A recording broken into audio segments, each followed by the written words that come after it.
Welcome to Bench Reactions, an NBA podcast brought to you by Glass House, White Ferrari, live for New Year's Eve. I'm your host, Patrick Hervey, and I'm joined today by three guys that are all worried that the baby thinks people can't change. Zach Burnham, Jason Lamprecht, and Dan Lyons. What's up, my boys? I said what? You think this is slicked back? This is pushed back. That's not the reason, though. People can change. People can change. People can change. People can change. And it's a new Blue year, Dolphin boys. Burned down. Blue Dolphin burned down. Which is really sad. John Arani works for his brother now. Speaking of people being able to change, how are we feeling about the new year, boys? It's been a couple weeks since I've seen your faces. How was the holiday break for all y'all? Jason has a plastic New Year's Eve hat on. That I found dapper. on the ground at a bar where a rowdy band was playing. Somebody Rowdy probably band? peed in that hat. Oh no, now I can't smell it. Gosh. Here, you guys smell it for me. Yep, Oh. Definitely Yeah. urine. Checks out. Turning over a new leaf. I don't normally start betting on the NBA until the playoffs, but we're here. We're doing it. I feel good about myself. Would it be a good news resolution to stop spending my money this way? Probably. Am I going to? Absolutely not. Well, my New Year's In too resolution deep was to learn a new word every day, and I must say it is going immensely. Well done, Pat. Well done. Well done. Man. You got a laugh from the Grinch himself. That's Yes! incredible. He's changed. People can change. New year. Dan? New year. People can change. As long as it's not pun or pun adjacent, Dan typically gives at least a courtesy laugh, which I really, really appreciate. I'll say this. Sarah loves puns, and I have been let's just say that You've been she's wondering about the status of this relationship ever since. Sarah, if you're listening to this, I'm sorry that you had to find out this way. Bon voyage.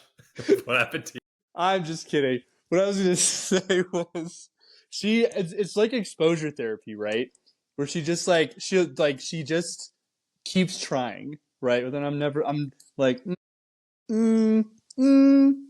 I don't know.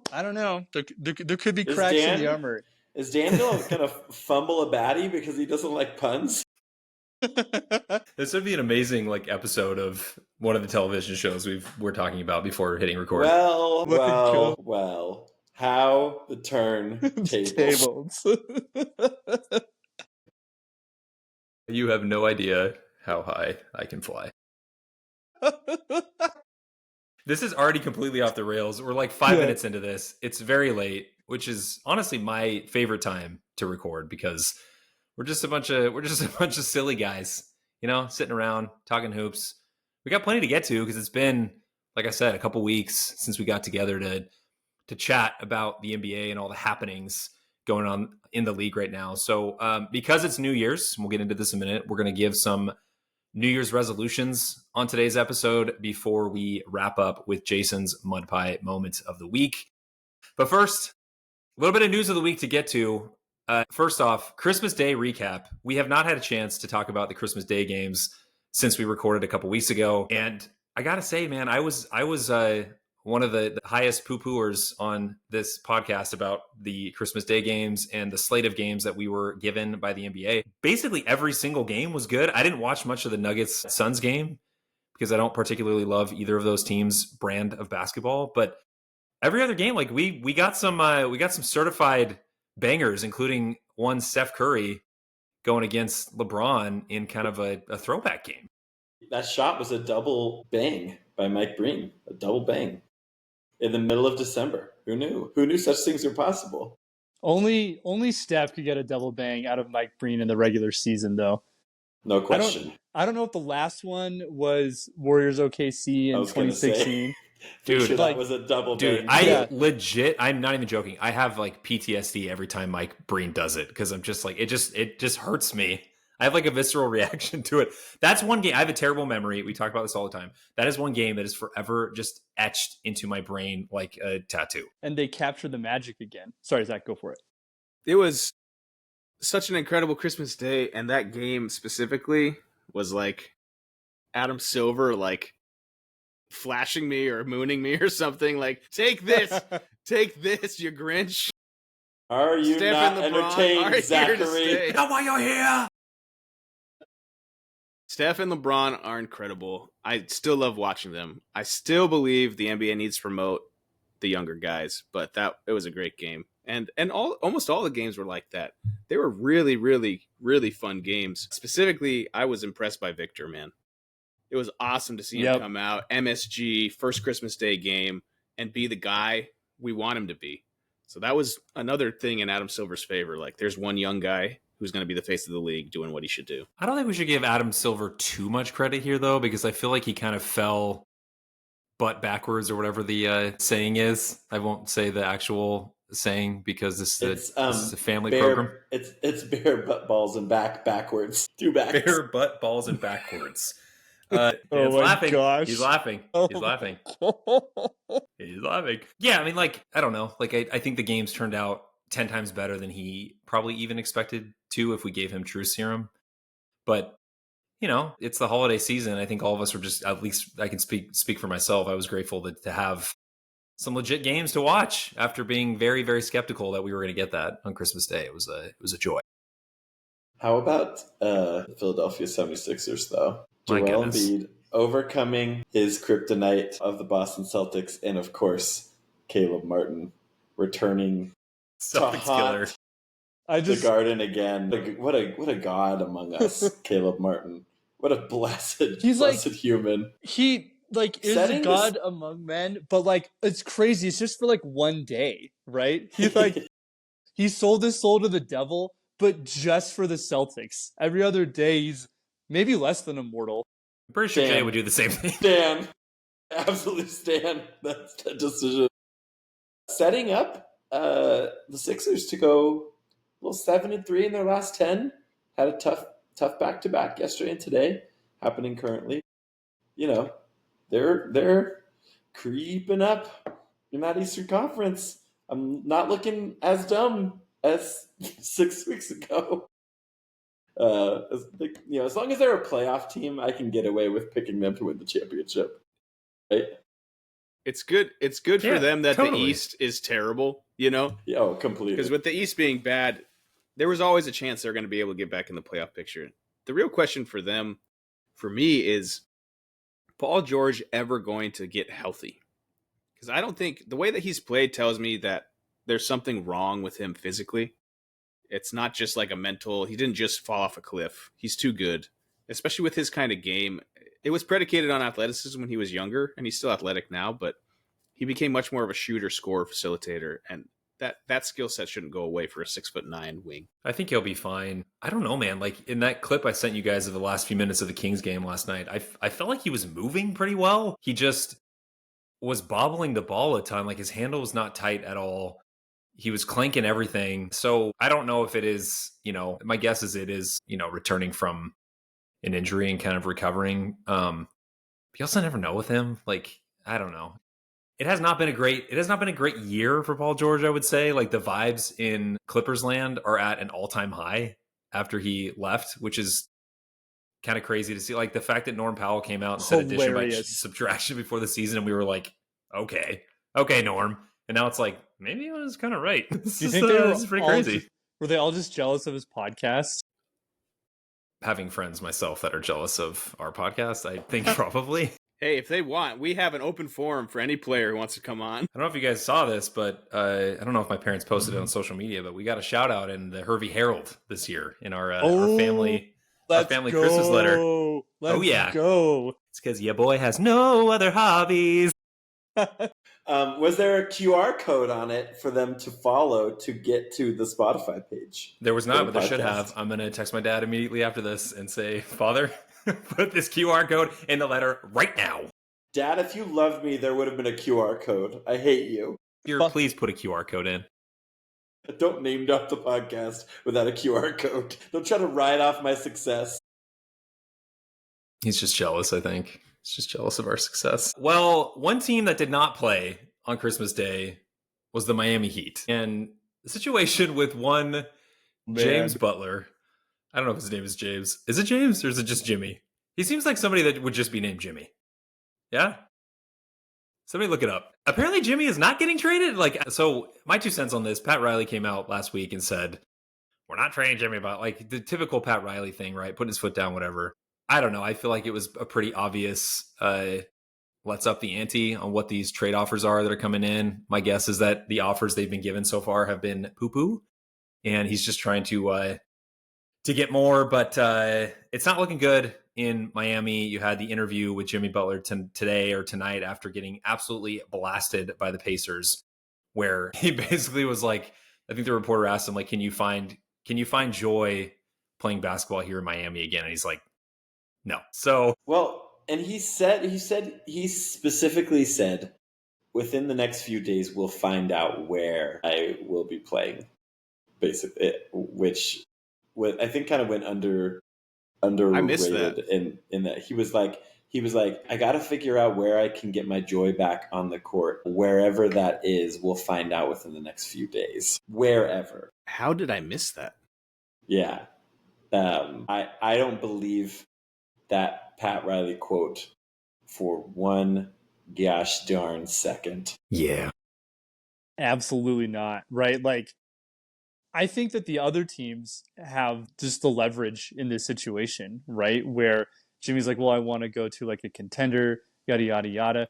But also, like, how much is like Jimmy worth, right? Like, okay, so Zach and Pat, question for you. What would you, like, you're Sam Presti, Jimmy's available. Like, do you want him? No, absolutely not. No, not on the Thunder.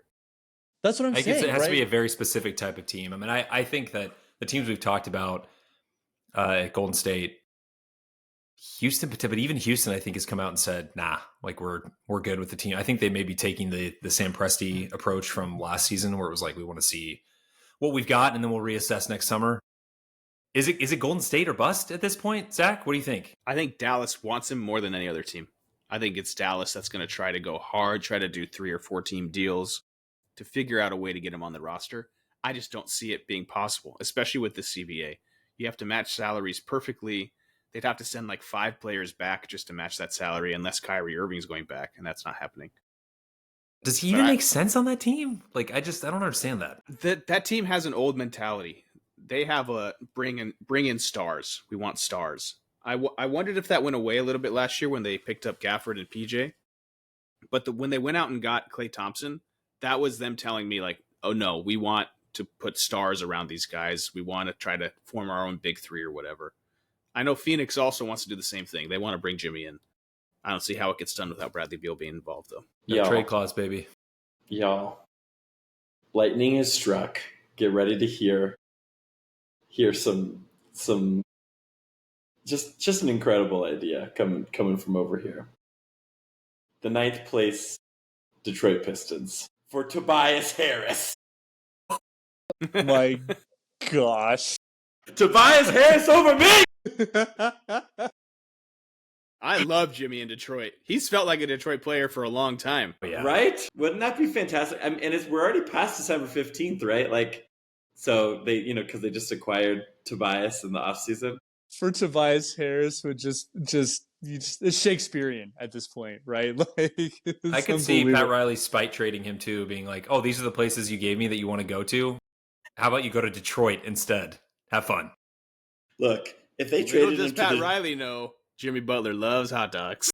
Yeah. Pocket dogs, baby. Pocket dogs. Look, I mean, if they traded him to Detroit and he had like even a little bit of like a renewal of faith, a little bit of a uptick in his effort level, Pistons pass them in the standings for sure. Miami is 17-15 right now, and Detroit is 15-18. That could flip real easy. I'm just saying. For sure.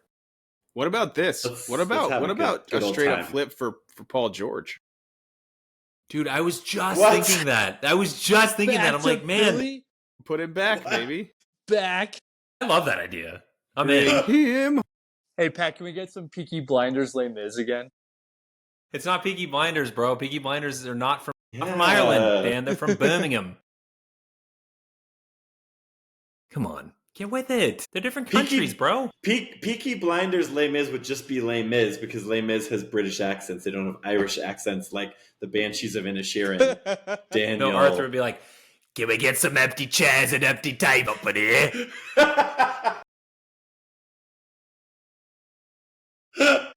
There it is. That's what I wanted. I didn't even know what I wanted, but I knew I wanted that. There you go. Merry Christmas. So good. So good. All right. Well, you heard these it are here all first. Awesome ideas. Going to Philly. Let's make this happen. Something tells me that Pat Riley will not be enthused about bringing back Paul George's contract, but never say never. You know, rejuvenate himself in Miami. I like him alongside Bam and Tyler Hero. We'll see what happens. Lastly, last piece of news of the week. Jason's beloved Los Angeles Lakers traded with the Brooklyn Nets for Dorian Finney-Smith and Shake Milton in exchange for D'Angelo Russell, Maxwell Lewis, RIP his knee, unfortunately, and 3 second-round picks. I don't know if you guys saw that play last night. Maxwell Lewis checked into the game, hit a 3.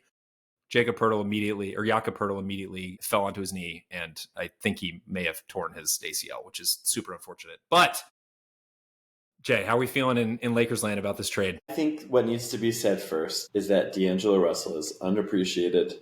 He in his second stint with the team, he has become a beloved Laker. He was a significant part of beating the pants off of the Warriors and the Grizzlies in the playoffs.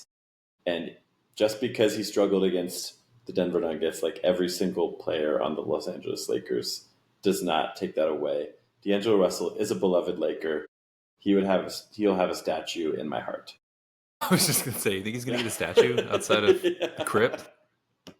The cool thing about the statue park outside the crypt is the standards are so high that like you can convince yourself you're still a great player even if you don't have a statue. You know, like you're like the statue would definitely be like Dwayne Wade level statue. I think, quality wise. Like Him who and is that? Ronaldo. Oh, it's D'Angelo Russell.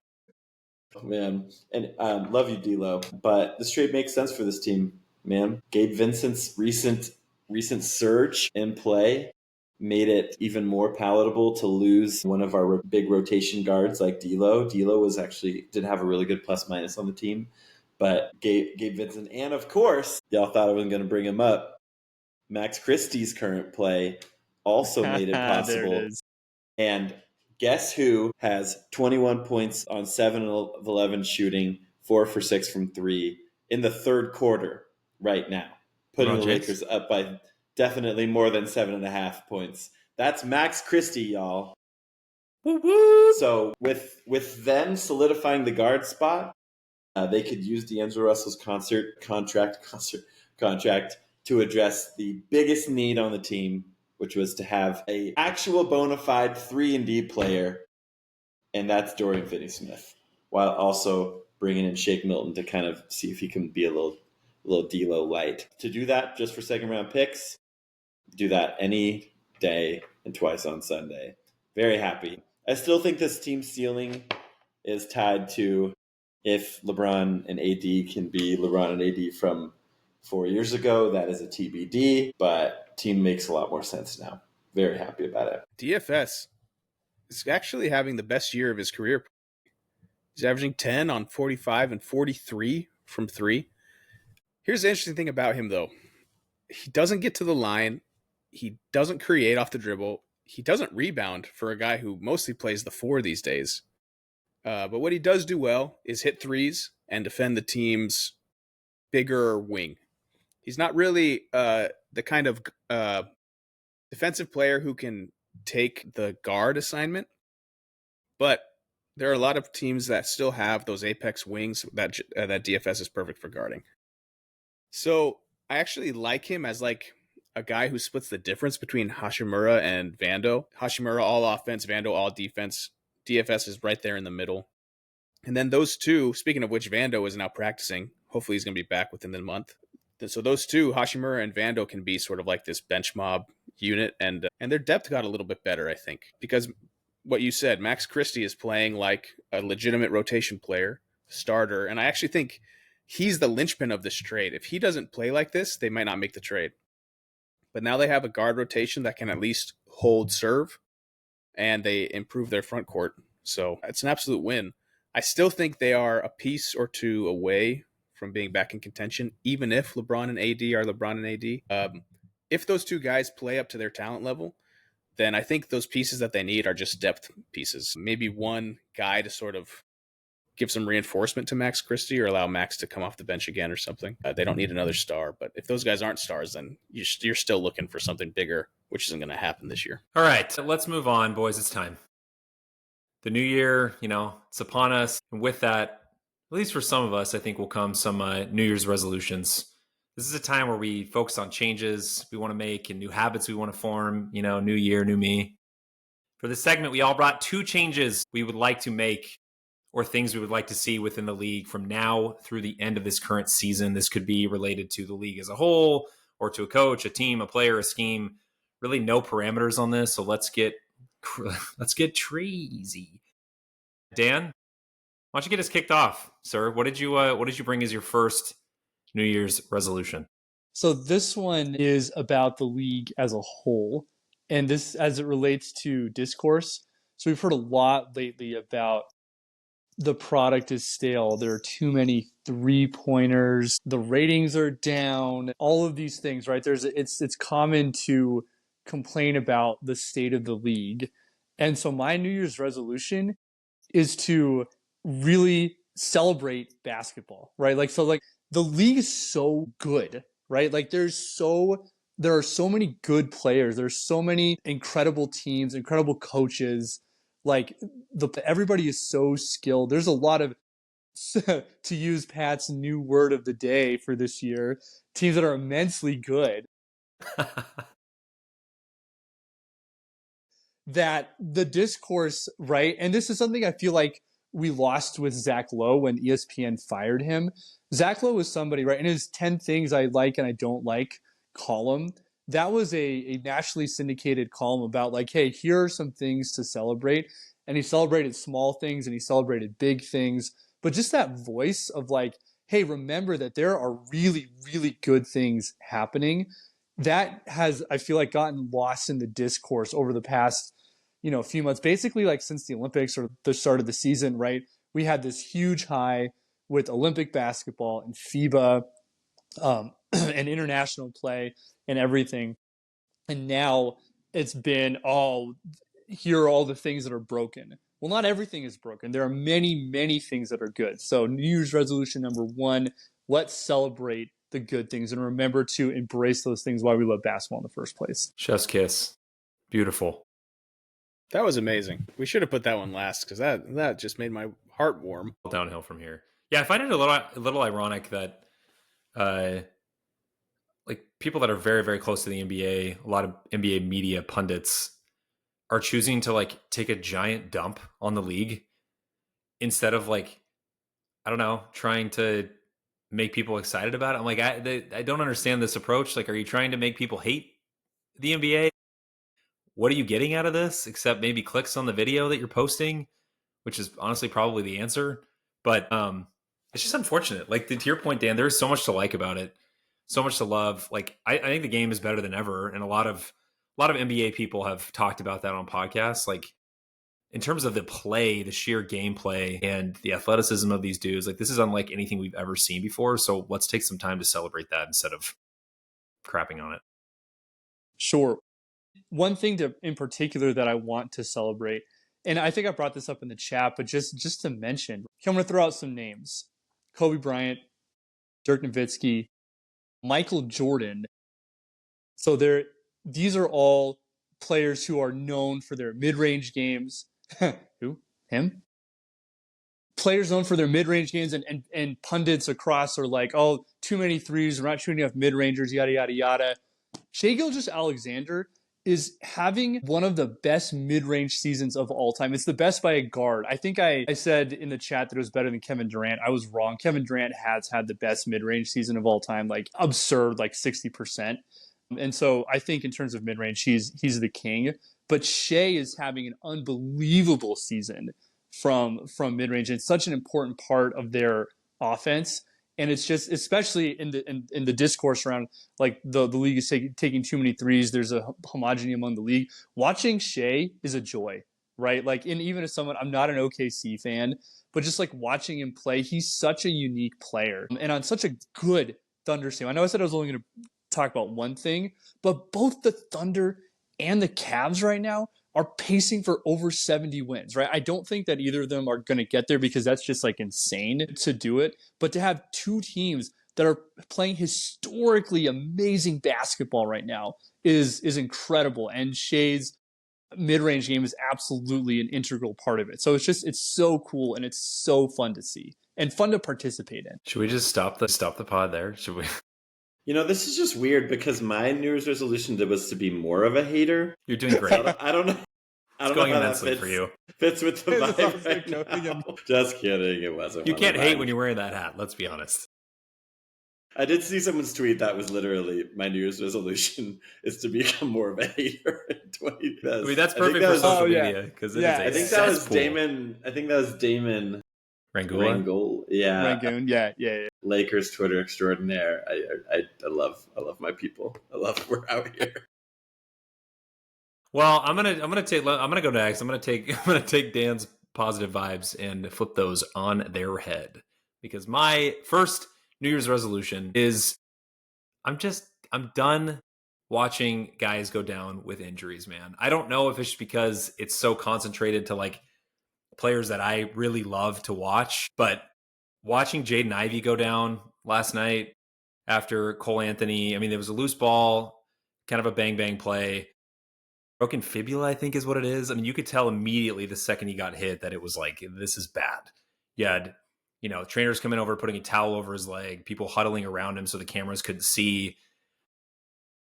Really, really rough. And I don't know what the answer is. I mean, you have a lot of people that's a freak accident, right? That has nothing to do with the number of games played or anything like that. But I wish we could figure it out. I do think that the game is more, even though, I mean, we'll get to some other things here, but even though I think the game is like as physical as it's ever been because you have these guys that are just 99.9 percentile athletes. And especially going to the Thunder game that I went to last week live, you just get a different perspective when you're watching these dudes hoop live. It's like, I obviously sent you guys pictures. I went down to watch some pregame warm-up stuff with Roe. We were like 5 rows up and I'm like, these dudes are freaking massive. It's not just that they're tall. They're built like tanks, man. Like J-Dub is shredded and could probably knock me over with like one point of his, like just a little finger to the chest and I'd probably go down. So it makes me sad watching these dudes go down and not be able to play. And I wish we could figure something out to decrease the number of injuries. Are you a proponent of decreasing the number of games, Pat? I am, not just because of the injury piece. I also think that having the number of games that we have right now, it just dilutes the product, man. Like, I know there's a lot of comparisons between NBA, NFL. We're never going to get to that level where literally every single game matters. But even if we cut it down by like 10 games, 15 games, like what is that? They're never going to do it because of the revenue. But I feel like that would have a huge difference if we start the season like now instead of October. Yeah. No, seriously, 10 games gets rid of all back-to-backs basically. Yes. No, there have been so many times where I've been like, the Lakers play again tonight?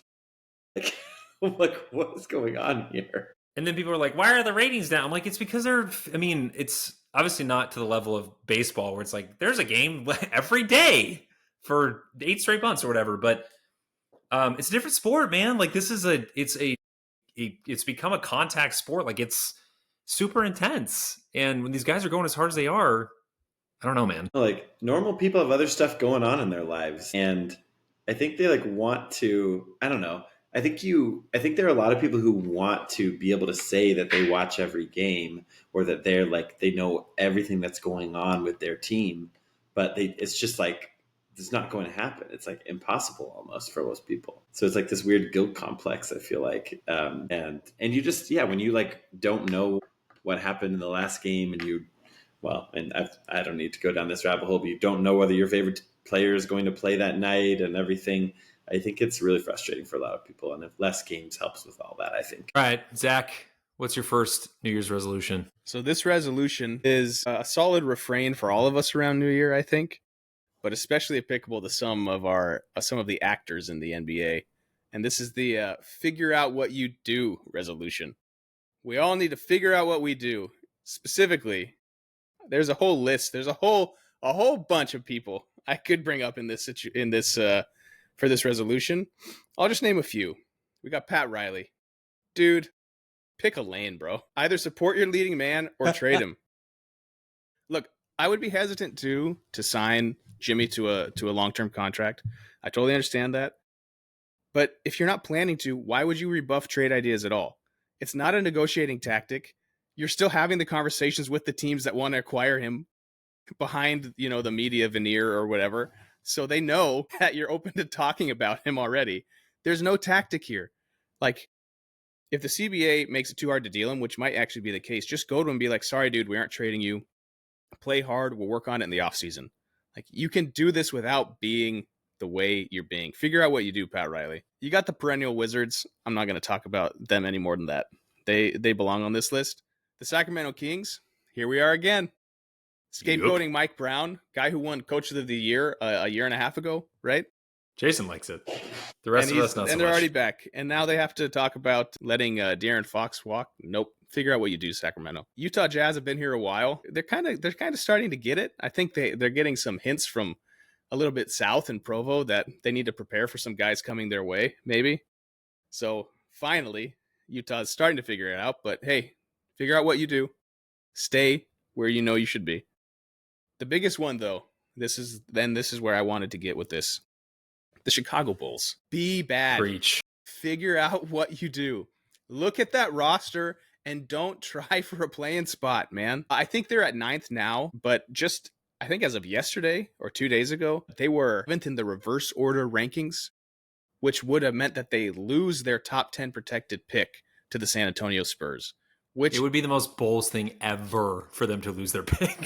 Yeah, the worst possible outcome for this team that needs a blue chip guy to go with that roster. They need to figure out what they do. Trade Levine if you can, or just play him less. Trade Vooch if you can, or just play him less. Let the young guys cook and lose some games, man. It's okay to lose games for a year and a half, if that means you can actually stockpile some assets and be good, really good, legitimately good, not 10th seed in a terrible East good. Maybe they should bring back Jim Boylan to coach the team through the tank, He'd make it happen. He would make them tank, that's for sure. Salute the tank commander, Jim Boylan. And for the love of Pete, can we get some minutes for friggin' Matas Buzelis, man? Like, it's driving me nuts. It's driving me nuts.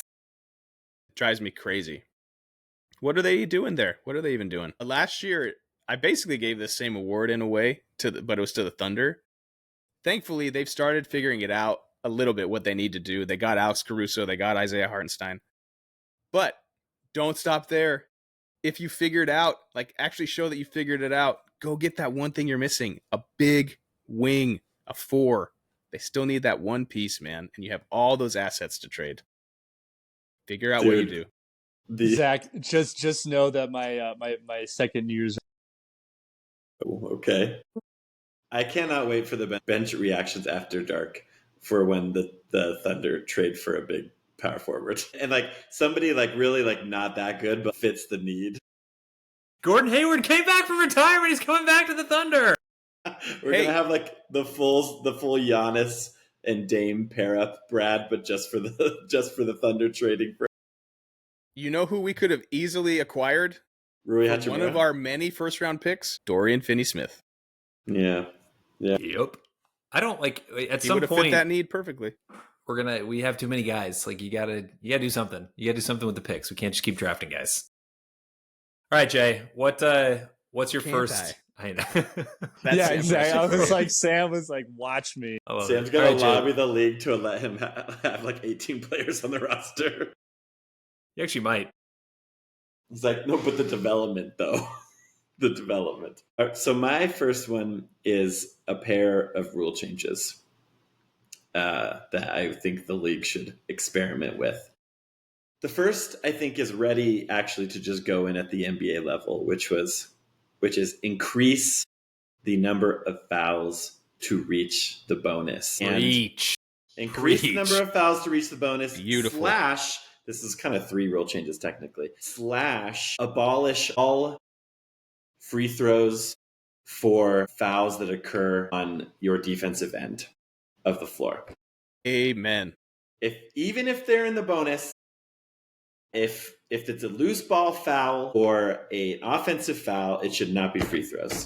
It should not be free. There's way too many free throws in the game right now. I think the bonus should be 8 to get into the normal bonus and 12 to get into the double bonus. That's what I'm going to say. Less free throws in the game. It's going to give the game more flow. We're gonna see more of our play, or we're gonna see less players just like doing stuff to draw fouls and try to just get to the free throw line all the time. It might take the scoring down a teensy bit, but it's going to take the pace up. It's going to make the game more entertaining. So yeah, I'm just going to have my 2 rule changes as my 2 resolutions. I'll leave the second one for my other. Beautiful. I have nothing to add. And it will also encourage guys to play a little bit more unfettered physical defense too. Like if that's what people want to see. This is beautiful. And you could easily institute a rule for like intentional fouling so that people don't create some new technique to foul in the backcourt or whatever. I have thought before about like getting rid of all free throw fouls on things that aren't in the paint or whatever. But then like you probably end up hurting guys shooting threes because guys are like, oh, I can just foul them. It's no big deal. So it probably doesn't work, but anything we can do to lower the amount of free throws, especially late in games, man. Please.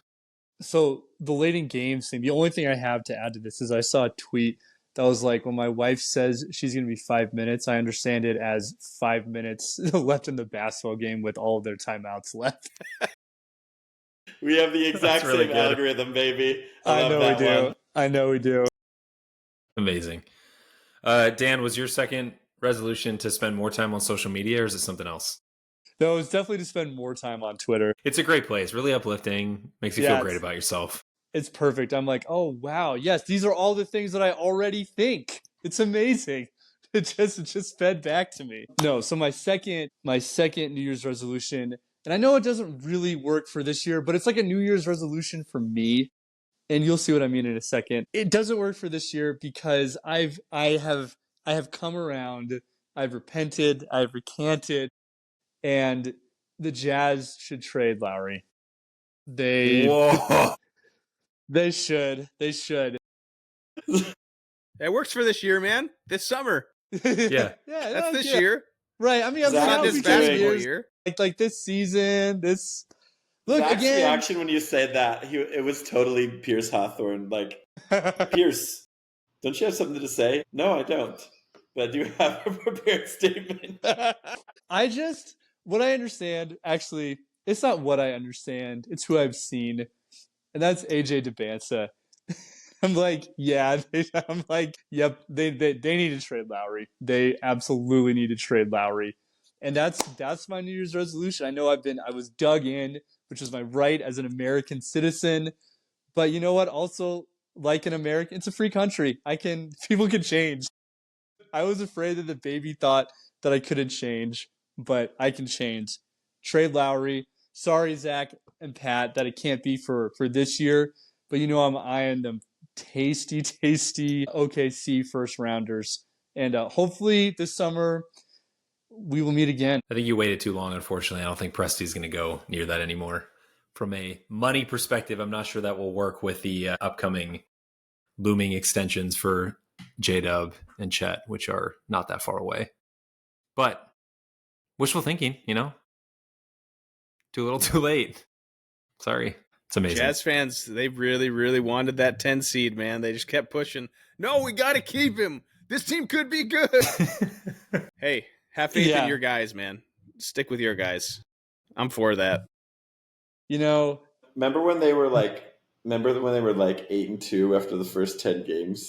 Oh, last year. 2 seasons ago? Yeah. Remember that? And then Danny Ainge was like, fun. It was never our intent to tank. How dare you? How dare you say that that's what my intent was? You don't know me. People could change. People could change. Not Danny Ainge. Other people could change, though. Oh, my gosh.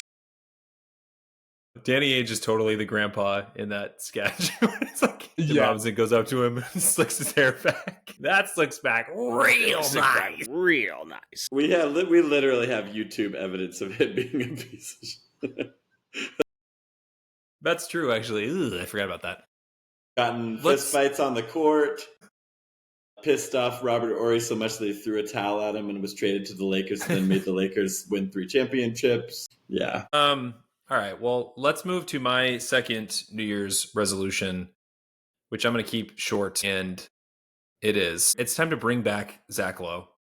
Are we really going to go through this entire season with no low post? The whole season. We're already basically halfway done.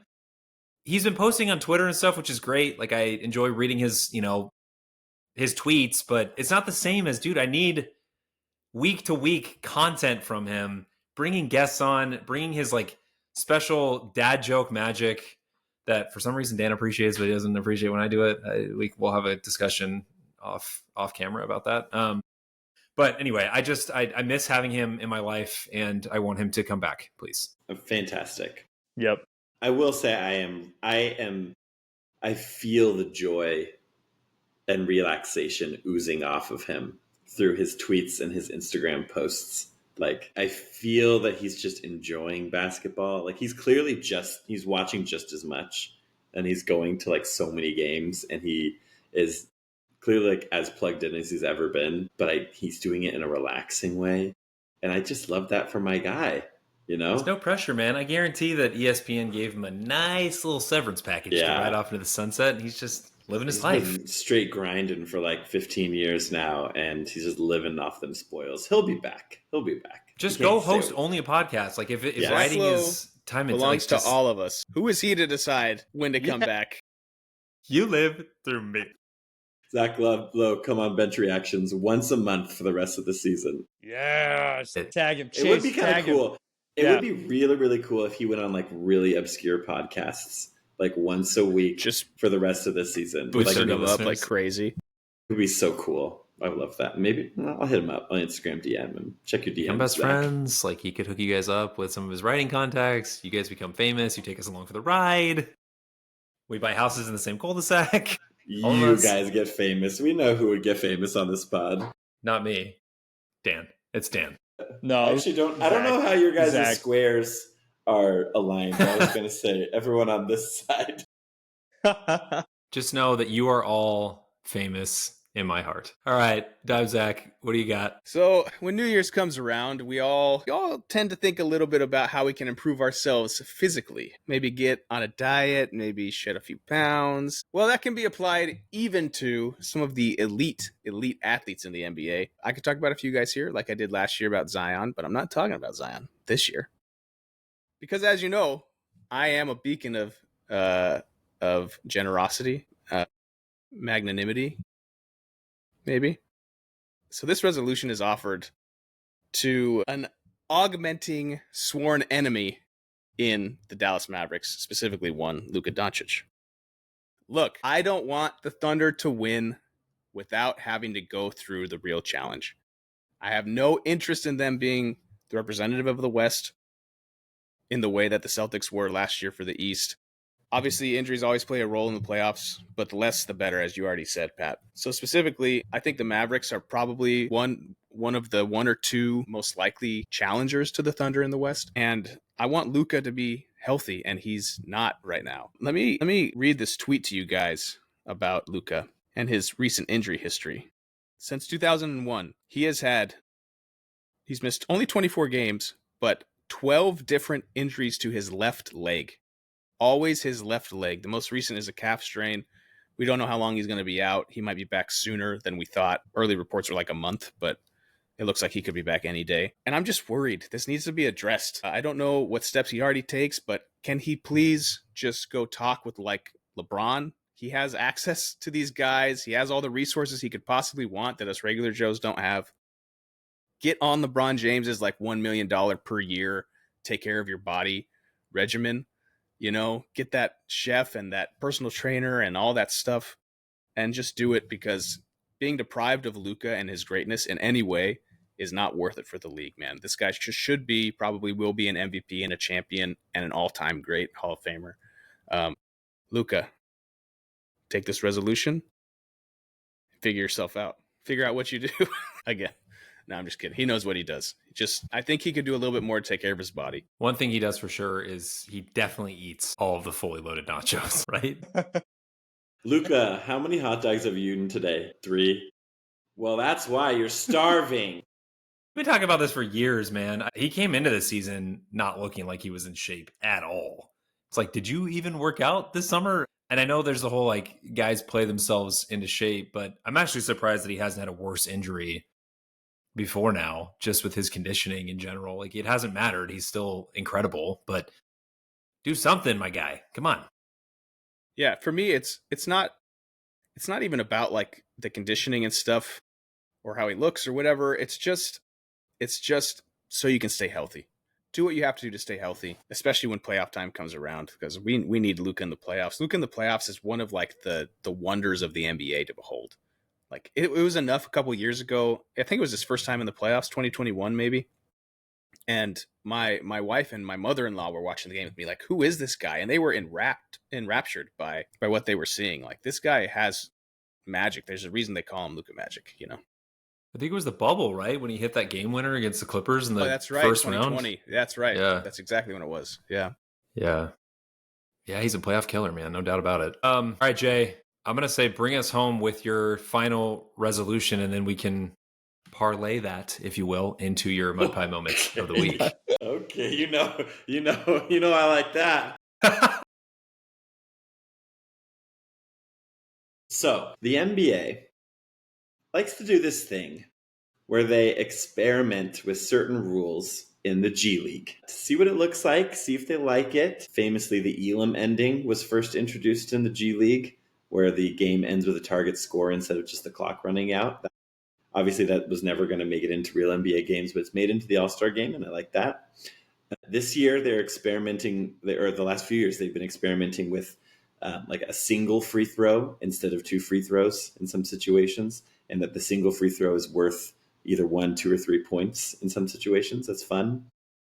They've just experimented with a rule, which I think will make it into the league, which is making it so the end of the half or end of the quarter heaves are not counted as individual field goal attempts, which I think is nice. I think that's going to make it into the league soon, so we don't get the hot potato situation at the end of the quarter. I got one more thing for the G League to try out. 2 quarters a game, the second and third, get rid of the corner 3. Roll out the modified arc that cuts off like 2-3 feet from the corner. I want to see it. I'm not going to be a total like old man yells at cloud and be like, there are too many threes, whatever, yada, yada, yada. So I would like to see some games with less threes, but I also understand that it helps with spacing and the yada, yada, yada, right? And that some fans like to see it. But I do think it would be interesting to see a game without the corner 3, which encourages more movement, because that's the spot that like 2 dudes are just told to count on half the possessions. A different kind of spacing, potentially guys getting better at above the break 3s, which I think are just more exciting than corner 3s. And just to see what the game would look like. Some different game geometry. Kirk Goldsberry has famously suggested this possibility for the big leagues. That would be a huge change, so we got to do it in the G League first.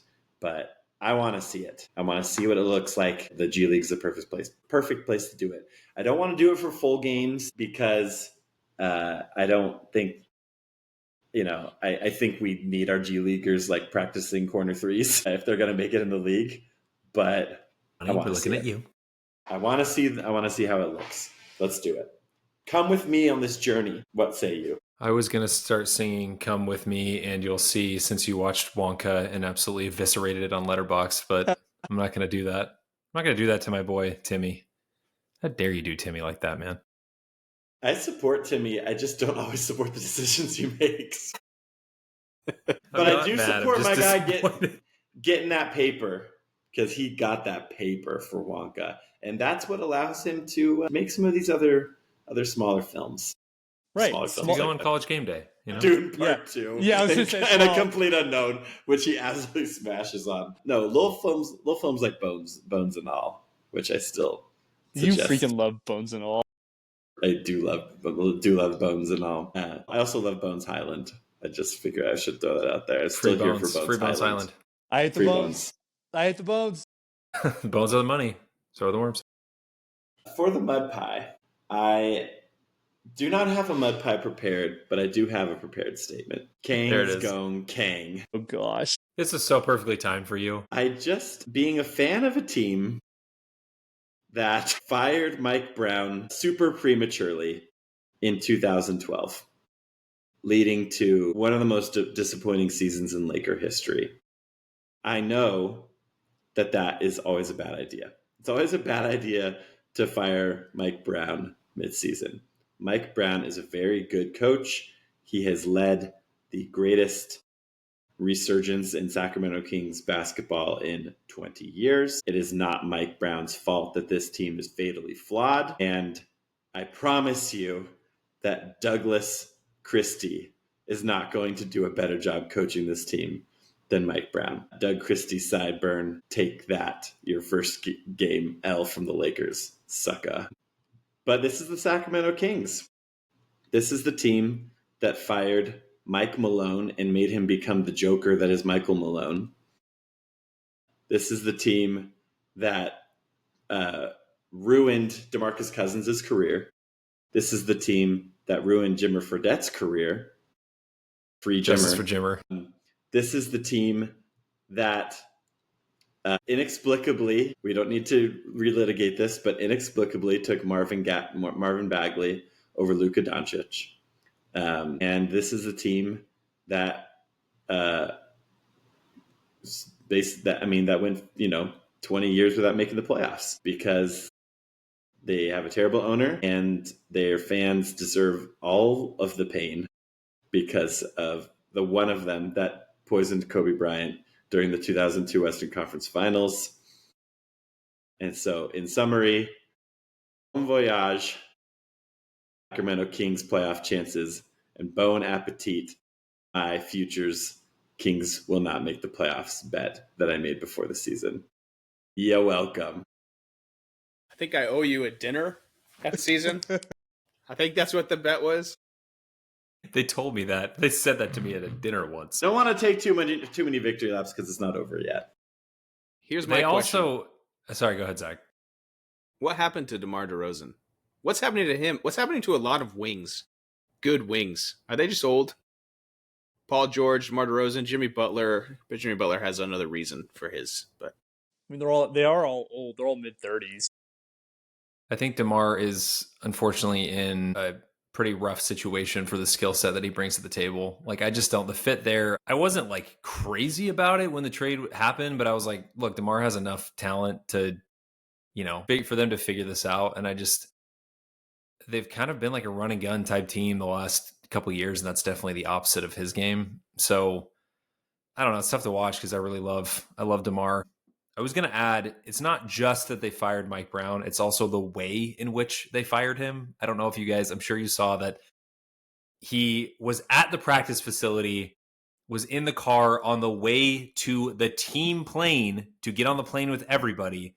And they chose to do it over the phone while he was en route to the airplane, which is just so Bush League. I can't even wrap my mind around it from an employment standpoint. I'm like, are you kidding me?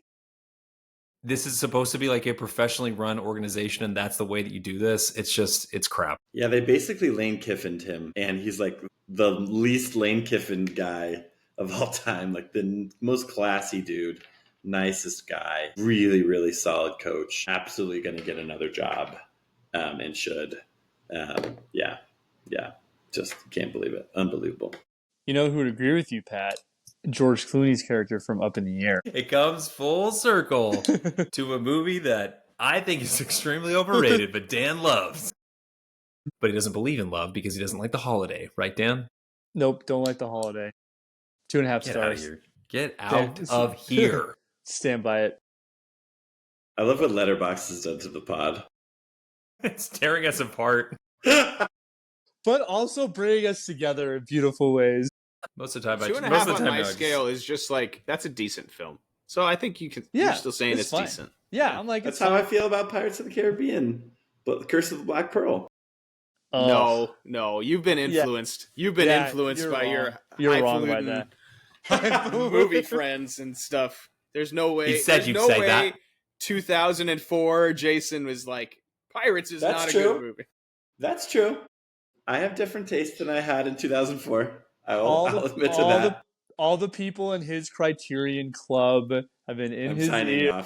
I'm signing off. His Criterion Club. With a crew, and you'll be naked. It's a great movie. There's so many good one-liners from that movie, man. I stand by it actually being a great movie. And then they made me that cheat. You better start believing this is a movie podcast, because you're on one. Where's the room going? Oh, dude. I don't know, man. I don't know what to think. I'll watch it again, because I do agree with you on Wonka, Jay. Yeah. Oh, dude, yeah. You're right about Wonka. Film. You're right about Wonka. It was entertaining, okay? When you have children that enjoy this stuff, it opens up your mind a little bit to the possibilities of... Or like they love the or just to soften your brain up a little bit. Probably more that. Yeah. Definitely more that. I actually specifically hated the songs. I could not stand the songs. That's because you have a Grinch heart. I couldn't stand the look of it. It's just so fake, so soundstagey. Especially because the original, like, part of the magic is that it's all practical. Right. Yeah. And like physical production design. Oh my gosh. Because it was made in 1971. Yeah. When CGI didn't exist. Yeah, so you can do it now if you don't want to. Listen, cheap out. I tried to say the same thing about House of the Dragon, and you were like, "No, it's because the dragons are supposed to not look as real as they are do in Game of Thrones." You can't make the dragons practically. You can't. I know, but you can at least make the background look more realistic than it does in House of the Dragon. Oh yeah, well then, how are they doing? How are they doing How to Train Your Dragon live action? Then they had to find a live action dragon. A real dragon. Yeah, obviously. I get the fake thing. It definitely is, like, you can tell everything in that movie is completely green screen, everything. When I first saw the trailer for Wicked, I got really nervous. I was like, "Oh, this looks the same as Wonka," but they ended up doing it a lot better. Did you see? Yeah. But then the Wonka sets and stuff, it just looked so. This is according to Twitter, so take this with a grain of salt. But apparently, yeah, exactly. George Lucas reached out to John Chu, the director of Wicked, and was like, I saw it. I think you need some help with like some of this. Or I think what he actually said was, I had to deal with some of the same elements that you had to deal with, which like implied is like, hey, like let me help you out a little bit. I heard that too. Yeah. IMDb Centel. Yeah. Yeah. Basically. I thought George Lucas called you guys individually and told you. Let me say one more thing about Wonka. Oh my gosh, we're still on this? Okay. Is that Timothy Chalamet's Wonka is actually too wholesome. He's actually too good of a person. I agree. Totally. Gene Wilder's Wonka is as sweet as a man can be when he's sweet and as terrifying. Like sociopathic. Dude, that scene in the tunnel in the original one still haunts my dreams. And the whole point is that you actually, even at the end, you're like, is he a good person? Is he a pedophile? Or is he just crazy? He's like... Snozzberries taste like snozzberries. Yeah. Gusta, save some room for later. I love chocolate. Look, I didn't watch the movie going like, how does this compare to the original? And maybe that was why I enjoyed it more. Probably. The original one, you can't... I mean, I've never even seen the Johnny Depp one. Oh, I forgot. The original one's the OG, man. Like, it's never gonna be topped. That movie's amazing. Yeah, it's extremely important to me. That's part of why I actually wasn't planning on seeing it, but like sometimes you're on a plane and it's just like that one. There were no other movies you could choose besides that one. I could have told you you're gonna hate this. I got you, Jay. So like the goal of a plane movie is not for it to be good. It's just to be like, you just need to be engaged. Hold your attention. How often do you watch Up in the Air while you're up in the air, Dan? Well, I'm going to. I There's the like watching perfect movies length. that freaking rip my heart out on the plane. I told you guys. Like, Wait, Yeah, that's really? true. So you're like sobbing, and the person Dude. next to you is. there was one time I was sitting across the aisle from my boss, and we were traveling to like Fort Lauderdale or something, and I watched Lion on the plane. Oh, dude, great movie. I was sobbing like a child in my seat, just trying to like hide it. Like, you guys know what movie I'm talking about? Have you guys seen this movie? Yeah, dude. Oh, yeah, Dev Dev Patel. Patel. Yeah. Yeah. Did I have this conversation with you guys, or was it with my work colleagues? There's something about airplanes that it like makes you cry easier. Like the air Dude, pressure it or totally something. does. And it also makes me I want think to it was punch with people my in the work face. colleagues. He's like, I'd never ever cry, and I was bawling watching this movie. And I never cry. I never cry. Rough. So rough. Oh my I do gosh. just want to add that the Lakers are currently winning by 4. We're 20 seconds seconds left. I told They you. were up- I they were up- told you. I told They you. were up. They were up 6. I hate when Dan's right. Yeah. No. They were up. They were up 8. They were up 8, and they called a like truly bogus goaltend on Ruli Hachimura that put it at 6, and they even challenged it, or they even reviewed it and upheld it. Well, go watch it. Have you been watching while we're Horrific. recording? Of course, I have been right here. It's really impressive. Just the last few How do you minutes, just concentrate? post Mudpie. Truly horrific goaltend that took this from me, and I'm really not happy. But it is what it is. On a happier note, Jay, I do think we should do like a mini Brad episode where you just go through your like top 2024 movies that you watched. Not just movies that That'd be came fun. out in 2024, but your Totally. favorite movies that you watched. Yeah, Love it. that'd be awesome. You know I'm ready. Got that locked and loaded. I saw your Instagram stories. I know you're ready. I'm here. I know Let's your do name. it. Come anytime, All day, even every during day, work all night. hours. Just fire this baby up. I'll tell my I boss. use my work computer anyway. It's true. It's true. You might take down the entire state of Colorado government workers by doing another episode. You never know. Oh my gosh. All right, it's like 1 a.m. Zach's time on a work night, a school night. This is so fun, guys. It's great seeing your So faces. good. I missed you. Great time, fellas. All the love.